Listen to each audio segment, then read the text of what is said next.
Há sempre um questionamento se Matias foi o 12º apóstolo de Jesus, substituindo Judas ou não. É sobre isso que eu quero conversar com você hoje. Meu nome é Fábio Ito e este é o Caminhos do Evangelho. Atos 1 vai ter a cena dos últimos dias de Jesus pós-ressurreição aqui na Terra. Jesus vai passar 40 dias, vai dar as últimas instruções sobre o reino de Deus, ele vai ser assunto aos céus. Antes ele dá a ordenança para os discípulos perseverarem em oração, aguardarem a descida do Espírito Santo. E eles estão fazendo isso. Mas o que acontece é que Pedro, ele toma a liderança da comunidade apostólica e ele fala assim, olha, nós precisamos escolher uma pessoa para substituir Judas. E aí eles escolhem Matias. A questão é se Matias, de fato, era um apóstolo, ele foi designado para ser, de fato, apóstolo ou não. E por quê? Porque um apóstolo não era chamado por outros apóstolos. Um apóstolo era chamado pelo próprio Senhor Jesus. Esse era o critério para ser apóstolo.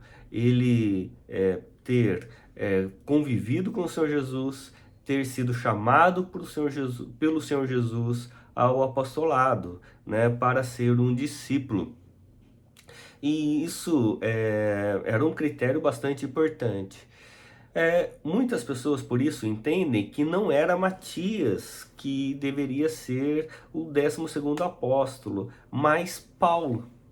Paulo, que vai ser chamado pelo próprio Senhor Jesus na estrada de Damasco, lá em Atos 9. E aí o que acontece é que muitas pessoas vão entender que esse texto aqui de Atos 1, entre a ordenança de Jesus para eles aguardarem a descida do Espírito Santo e a descida do Espírito Santo em Atos 2, essa iniciativa de Pedro de falar assim, olha, precisamos resolver um problema aqui, não é? Matias aqui vai tomar o lugar de Judas, tenha sido um erro. Um erro porque o 12º apóstolo estava a caminho sem os discípulos saberem. Outros, por sua vez, vão concordar que Matias de fato foi o 12º apóstolo.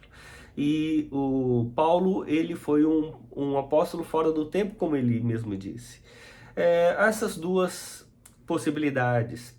Eu sou mais simpático da possibilidade de que Paulo foi o 12º apóstolo. Até mesmo porque, quando você olha em todo o livro de Atos, você vai ver que Matias, ele basicamente desaparece depois de Atos 1. E Paulo aparece a partir do capítulo 9 e até o final ali do livro de Atos, da carta de Atos, vai ser sempre uma predominância no ministério paulino como um apóstolo. E a carta aqui de Atos vão ter duas partes, né? Uma com predominância de Pedro até o capítulo 10, capítulo 11, e depois predominância com Paulo.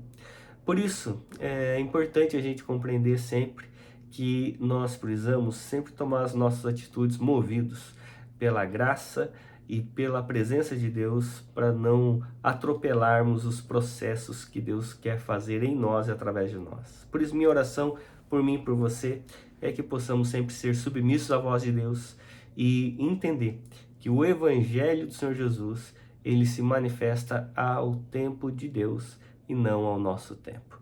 Que Deus abençoe, em nome de Jesus. Amém.